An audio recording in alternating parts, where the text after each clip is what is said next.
Clairement, en faisant cette vidéo, je prends un risque. Je risque d'avoir un discours qui va aller à contre-courant de ce qui se fait dans le milieu du développement personnel et du coaching. Bonjour à vous, c'est Jordan, on se retrouve pour la suite de mon retour d'expérience sur ces 10 années de coaching. Pourquoi je vous dis que je prends un risque? Parce que dans ce domaine, il y a un certain, donc le domaine du développement personnel, du coaching, etc., il y a un certain conformisme qui uniformise les discours de la plupart des personnes qui se présentent comme coach sur le net.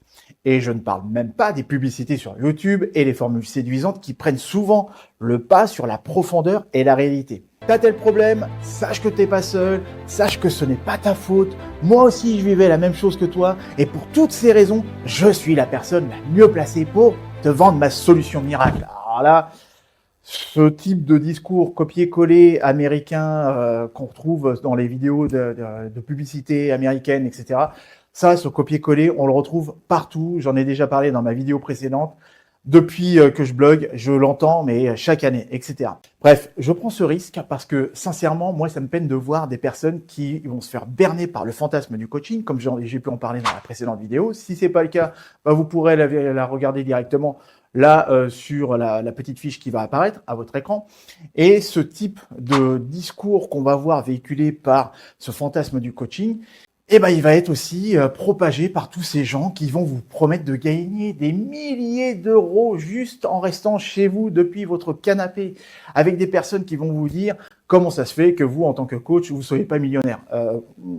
Vendre du coaching et être millionnaire, il y a un oxymore quelque part. Hein. Pour moi, c'est pas possible. Même le meilleur des consultants que je vois en société de portage salarial, il n'est pas millionnaire. Hein. Donc, il faut arrêter un petit peu de raconter des cracks. Mais depuis 5-6 ans, c'est la mode de dire que je fais 13 000 euros par jour en vendant du coaching, des formations. Sans déconner, montre-moi ton relevé bancaire et ensuite après on parlera, quoi. Donc, quand on vous propose ce genre de choses et que vous y êtes sensible, c'est le signal que quelque chose ne va pas vraiment bien dans votre vie.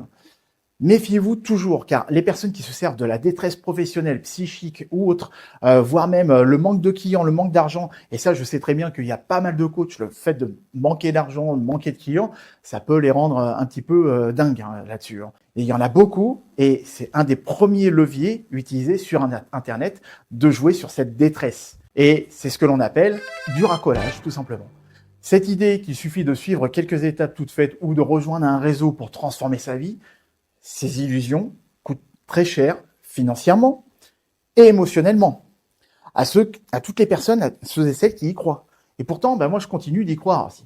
Pas au fantasme, pas à ces promesses, mais au potentiel réel de cette profession qu'est le coaching quand il est exercé avec éthique, rigueur et professionnalisme. Parce que le coaching, c'est pas une baguette magique qui vous permettra de vous libérer du salariat. Ce n'est pas une mode à suivre, ni un simple business. C'est une posture, une attitude, un engagement, une expérience, une profession à part entière qui mérite réflexion. Et il est temps qu'on en parle honnêtement là tout de suite maintenant. Alors, je préfère être clair dès le départ. Si vous me connaissez, vous savez que je ne mâche pas mes mots. Ici, c'est ma chaîne et je choisis d'y employer le ton qui me ressemble. Car je vais faire un bilan honnête et sans détour de ce que j'ai vécu, observé et appris dans ce milieu depuis toutes ces années. Je parlerai aussi de l'évolution de ce métier qui, soyons francs, pousse aujourd'hui de nombreux professionnels à se distancer de l'étiquette de coach. Alors, si vous êtes de ceux et celles qui préfèrent des discours édulcorés ou qui s'attendent à une ambiance digne d'un sermon de développement personnel, je vous préviens, ce contenu risque de ne pas vous plaire. Si vous avez du mal avec des points de vue tranchés, si vous êtes facilement frustré par des discours qui sortent des sentiers battus, ou si vous aimez rester uniquement être avec des personnes qui sont d'accord avec vous, ou vous avec eux, je vous invite à ne pas poursuivre. Passez à la vidéo suivante. Je sais qu'on vit dans une époque où la contradiction est souvent mal perçue. Ça a été une des raisons pour lesquelles je me suis séparé de mon associé. Donc si vous me connaissez, vous savez très bien que j'ai fait une vidéo pour expliquer l'année d'avant pourquoi j'ai quitté mon ancien projet. Et malheureusement, la contradiction, aujourd'hui, elle est vue comme un désaccord, un conflit, voire un signe de détestation ou quoi que ce soit. Pourtant, c'est tout l'inverse. La contradiction, c'est essentiel pour avancer. Sans contradiction, il n'y a pas de remise en question. Sans remise en question, il n'y a pas d'innovation, il n'y a pas de progrès. Donc, tenter d'éliminer toute forme de divergence ou de désaccord, c'est condamner les idées à stagner, et puis soi-même aussi à stagner dans sa propre pratique. Et soyons honnêtes, dans le domaine du développement personnel, ça n'évolue pas réellement, et encore moins en bien d'ailleurs. Il y a une sorte, comme je vous l'ai dit, de conformisme qui est entretenu par tout un gang de coachs, de personnes qui vendent des formations sur le net et qui étouffent parfois la réflexion. Bien sûr, on ne va pas s'interdire le droit de s'attendrir, de faire vibrer, de vibrer, etc. Mais il ne faut pas trop faire réfléchir les personnes qui vont passer à la caisse. Parce que là, si vous êtes dans la réflexion, la plupart du temps, vous ne passez pas à l'action. C'est malheureusement ce qui se passe. Mais ici, on va faire autrement. Je vais partager avec vous un point de vue honnête et direct, basé sur mes 10 années d'expérience dans l'accompagnement, la reconversion professionnelle et le coaching. Donc ce contenu ne cherchera pas à plaire à tout le monde, mais il a une intention claire, vous amener justement à réfléchir, peut-être même à vous remettre en question ou à remettre en question votre hypothèse de projet. Autrement, vous pourrez passer votre chemin, ce sera plus simple pour tout le monde, et surtout dans les commentaires. Donc, je vais m'adresser à toutes les personnes qui sont, comme moi je l'ai été à l'époque où j'étais salarié, que j'étais dans une situation professionnelle stressante, frustrante, et qui se demandent si cette profession de coach est vraiment faite pour eux, elles, ou pas du tout d'ailleurs. Et qui veulent exercer ce métier parce que c'est dans la continuité de leur parcours, parce qu'ils se sont formés, parce qu'ils sont professionnels et qui ne sont pas là juste pour flatter leur ego ou être dans l'autosatisfaction ou parce que leur seule intention, c'est d'inspirer les autres. Je vous en prie, ayez une compréhension critique de ce que je vais vous dire, car il s'agit de retours d'expérience, de spéculation vis-à-vis de ces retours et d'hypothèses théoriques qui ne pourront jamais être confirmées par tout le monde de toute manière. Donc ici, il ne sera pas question d'être d'accord ou non avec moi, mais tout ce que je vais vous dire, si vous partagez en revanche votre propre retour d'expérience franc et honnête, allez-y en commentaire. Et je suis pas du tout dans le conformisme pour me faire accepter du plus grand nombre. Je ne vous vendrai pas un sentiment de bien-être comme le font tous les coachs et tous les coachs de coach aussi. Et on parlera de ce phénomène un petit peu plus tard dans mon futur retour d'expérience en vidéo 3 ou 4 ou peu importe, on verra. Parce que j'en connais un paquet et pas mal de coachs qui n'arrivaient pas à trouver des clients dans leur projet d'accompagnement et qui se sont mis en fait à devenir des coachs de coach. Voilà. Et aujourd'hui, malheureusement, le coaching s'est perdu dans une sorte de conformisme qui attire l'attention au détriment de la qualité. Comme je vous l'ai déjà dit, la profession de coach, c'est pas vraiment réglementé, ça ne l'est toujours pas, et à mon avis, ça le sera pas. Parce que soyons clairs et transparents, ça arrange en fait un gros business derrière tout ça, celui des écoles de coaching. Si demain, on instaurait des barrières à l'entrée, comme pour la profession de psychologue, beaucoup de ces écoles mettraient la clé sous la porte. Et pourtant, il y a une différence fondamentale pour devenir psychologue. Quand on est psychologue, on veut devenir psychologue, on va passer par une sélection rigoureuse dès les premières années d'études dans une université, une école, etc. Mais dans le coaching, cette rigueur n'existe pas réellement. Et ça ouvre les portes aussi à de futures dérives. Alors, il y a des formations qui sont très bien, c'est pas ce que je suis en train de dire. Mais moi, si je suis parti au Canada pour me former, c'est que j'avais pas du tout envie d'avoir du copier-coller de ce qui se trouvait aux États-Unis et Canada, donc j'ai préféré me former à la source. Mais des formations qui sont professionnalisantes, il y en a un paquet. Renseignez-vous, seulement il va falloir faire le tri parmi toute cette mascarade, on va dire, pédagogique, où parfois ça vaut pas très haut. Et j'en sais quelque chose parce qu'en 10 ans, j'en ai vu des coachs qui sont sortis de diverses formations. Donc, le problème, c'est pas qu'il y ait un accès facile à la profession. Le problème, c'est que certains profitent de cet accès facile pour adopter des postures qu'ils ne maîtrisent pas du tout, qui sont pas du tout appropriées. Et malheureusement, il y en a beaucoup, et je vais vous donner aussi un exemple concret, et ça, c'est pas vraiment du coaching, mais c'est une anecdote qui m'est arrivée là dernièrement et qui illustre parfaitement ce que je vais vous expliquer en lien avec le coaching. Donc, une kiné qui s'est improvisée dernièrement psychologue sans en avoir les compétences. Donc, l'année dernière, ma fille avait à peine 3 ou 4 mois et lors d'un rendez-vous chez une kiné, elle s'est mise à pleurer. Comme beaucoup de bébés qui n'aiment pas les environnements un peu froids, des cabinets médicaux, entre guillemets, surtout après avoir eu des vaccins.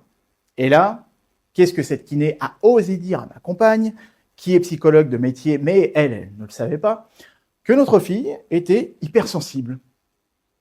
Ça, c'est la bêtise de notre époque. On essaye de diagnostiquer, de mettre des mots sur tout ce que... il y a quelque chose qui ne va pas, tiens, mon enfant, il ne parle pas depuis 1 an, 2 ans, 3 ans, 2-3 ans, bref, peu importe, vous m'avez compris, il doit être au potentiel. Constamment, on essaye de mettre une étiquette, et surtout, ce sont des personnes qui vont poser un diagnostic, comme ça, à la va-vite, parce qu'ils ont vu une vidéo, ils ont vu la série HP, j'en sais rien, je dis des bêtises, ils ont regardé un bouquin de développement personnel, etc. Des gens qui ont un avis sur tout, alors là, il y en a un paquet, alors qu'ils n'ont même pas l'expertise. Et ça, c'est dangereux, car ça peut avoir des conséquences pour des parents qui ne sont pas du tout initiés ou qui vont prendre pour argent comptant ce que dit un professionnel, mais en dehors de son cadre. Et pire encore, elle a noté dans le carnet de santé « bébé qui a peur de l'autre ». Vous voyez un petit peu le truc. Quand ma compagne s'en est aperçue, elle a annulé le prochain rendez-vous, elle l'a rappelé pour lui expliquer que ce genre de commentaires, c'était inacceptable. La kiné a répondu « Ah, mais j'ai dit ça comme ça, je ne suis pas psychologue ». Ce à quoi ma compagne a répondu « Oui, je vous le confirme, moi je le suis et je vous confirme que vous ne l'êtes pas ». Pour ceux et celles qui s'offusquent de la réaction de ma compagne, réfléchissez un instant. Réfléchissez un instant à ce que la kiné a dit. Diagnostiquer sans aucune compétence en psychologie qu'un bébé de quelques mois serait hypersensible, dire cela à des parents à un moment aussi fragile que les premiers mois de vie de leur enfant peut être très dangereux. Pourquoi ? Parce qu'un tel commentaire, même anodin en apparence, peut influencer durablement la perception que les parents ont de leur enfant et par extension leur comportement envers lui. C'est ce qu'on appelle l'effet Pygmalion. L'effet Pygmalion, qu'est-ce que c'est ? C'est quand les attentes modifient la réalité. C'est ce qu'on peut avoir envers une personne c'est des attentes qui peuvent influencer à la fois son comportement et ses performances ou ses actions, etc. En gros, si on dit à des parents que leur enfant est hypersensible, ils pourraient inconsciemment modifier leur manière de l'élever. Être plus protecteur, je vais y arriver, voire surprotecteur, là j'y suis arrivé, par peur de se confronter à des situations perçues comme stressantes, comme c'est le cas aujourd'hui. On se retrouve avec des jeunes d'une extrême susceptibilité, car ils ne sont pas armés contre le monde extérieur, comme l'explique très bien cette personne dans cet extrait de podcast. Et puis en effet, on observe dans les jeunes générations une attention plus importante portée au sentiment d'être offensé. Il y a une susceptibilité plus importante aussi qu'on trouve dans ces générations-là. Moi, je ne pense pas que ce soit le facteur le plus important. D'abord, les jeunes un jour seront moins jeunes et peut-être qu'ils seront plus mûrs et moins susceptibles. Et par ailleurs, là, c'est toute une autre dimension de nos sociétés qui est à l'œuvre. Certains chercheurs estiment, je pense notamment à Jonathan Haidt, qui est un psychologue américain à New York, estime que les jeunes aujourd'hui, la génération Z, a été beaucoup trop couvée par ses parents. Et que ces jeunes-là, qui arrivent donc à la fin de l'adolescence, à l'âge adulte, ont été extrêmement sécurisés dans leur éducation. Et donc se retrouvent ils ont l'impression d'être en danger quand ils font face à des opinions qui sont différentes des leurs. Ils n'ont pas été habitués à maîtriser, à faire face à un certain nombre de conflits, et notamment des conflits d'opinion. Je reviens aussi sur le fait que ce soit dangereux, parce que ça peut limiter certaines expériences sociales ou environnementales pour éviter d'aggraver cette supposée hypersensibilité. Étiqueter inconsciemment l'enfant comme fragile ou différent, ce qui aura forcément un impact sur son développement émotionnel et social. Cette bêtise de la kiné peut finir par créer une sorte de prophétie autoréalisatrice. L'enfant élevé dans un environnement où il est perçu comme hypersensible peut développer des comportements qui confirment cette étiquette.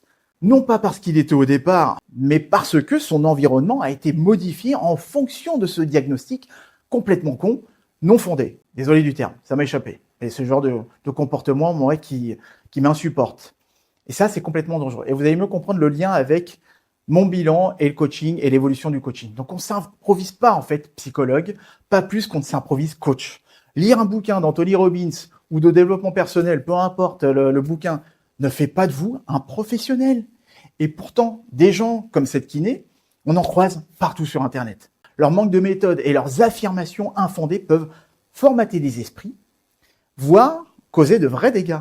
Lorsqu'un professionnel de santé, ou pas vraiment d'ailleurs, ou un professionnel de l'accompagnement fait un commentaire de ce type-là, il engage une certaine autorité auprès de son public, des parents, de ses patients, des clients, etc. Et même si ce commentaire est lancé sans malveillance, il peut marquer durablement les esprits. C'est pourquoi les professionnels doivent absolument respecter leurs limites de compétences. Un kiné, aussi compétent qu'il soit dans son domaine, n'a pas les outils ni les connaissances pour poser un diagnostic psychologique. C'est non seulement une question d'éthique, mais aussi de responsabilité. Et c'est pareil pour le métier de coach, la profession de coach. On ne peut pas s'improviser coach. On peut s'initier en nourrissant un intérêt qui est né d'une lecture, mais ça restera une passion. Le coaching, c'est avant tout une affaire de professionnels avec des outils et des méthodes spécifiques qui forment un tout cohérent. Et ça, d'ailleurs, ce serait peut-être pas anodin que autant de coachs qui soient en manque d'inspiration et en manque de méthodologie se mettent à acheter des formations d'autres coachs ou de suivre des accompagnements de coach, etc. parce qu'il manque de méthode tout simplement, quoi. C'est ce qui se passe avec des coachs de certains domaines, notamment les coachs sportifs.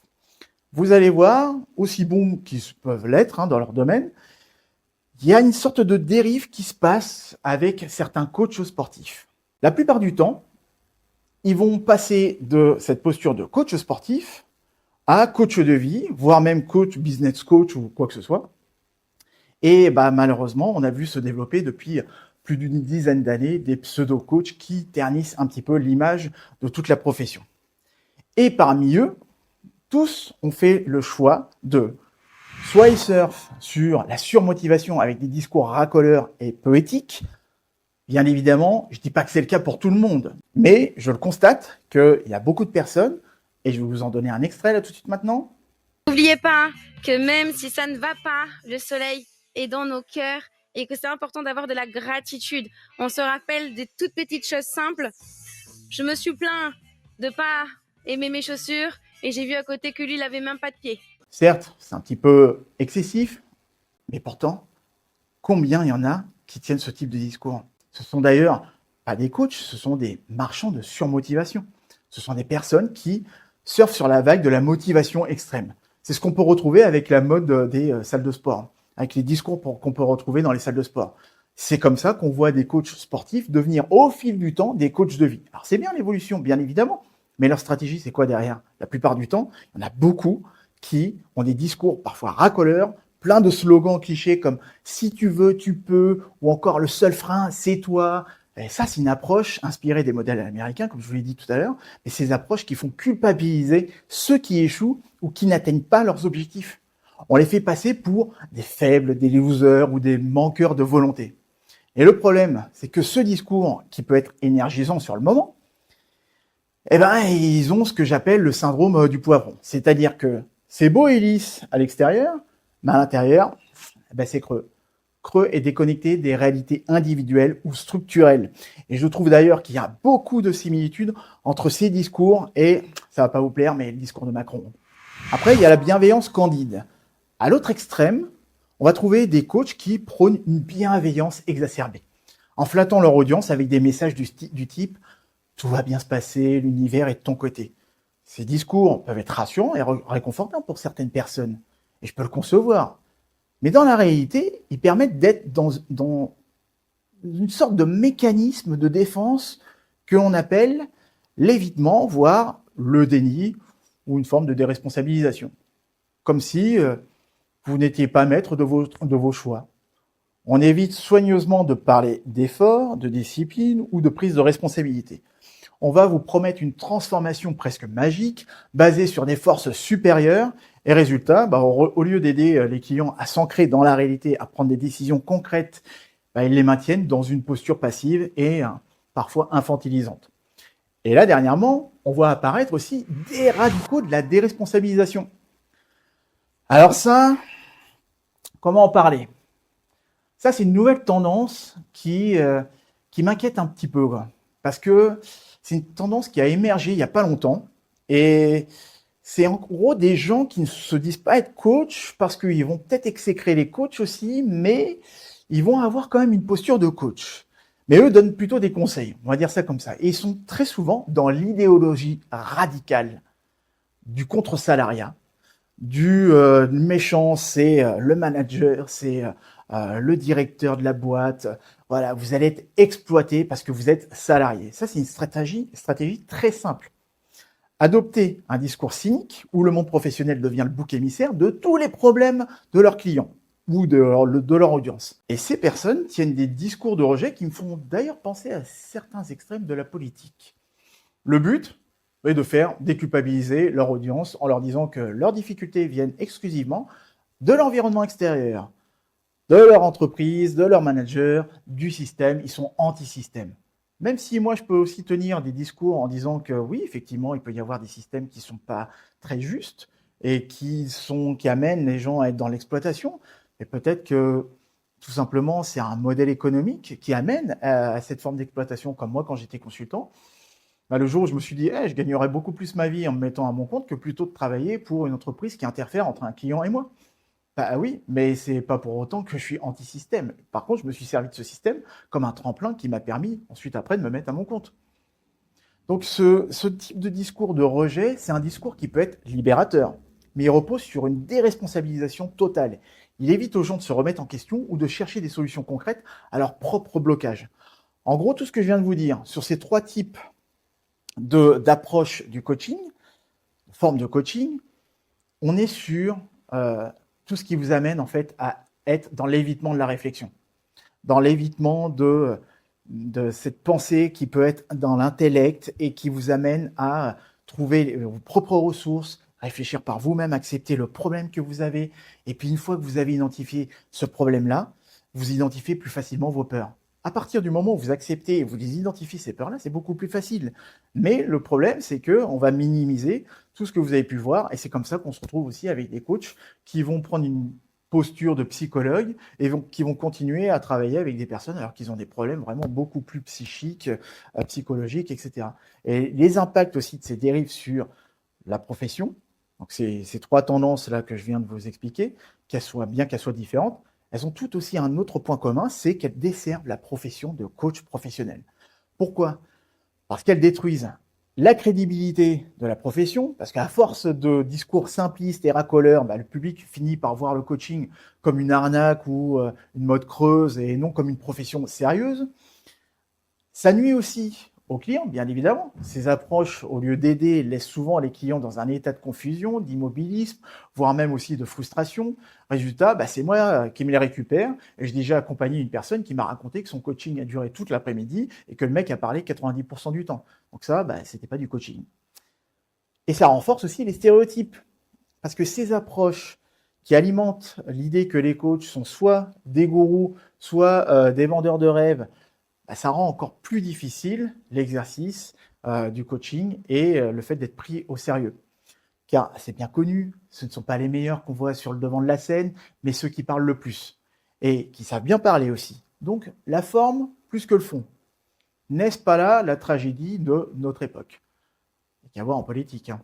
Donc quand on prend toutes ces dérives-là, je pense qu'il est important de remettre du professionnalisme, de la responsabilité et de l'éthique au cœur de la pratique du coaching. Parce que être coach, ce n'est pas vendre des rêves, ni décharger les clients de leurs responsabilités, c'est les accompagner dans une démarche de transformation réfléchie, ancrée dans des actions concrètes et des résultats mesurables, même s'il n'y a pas d'obligation de résultat.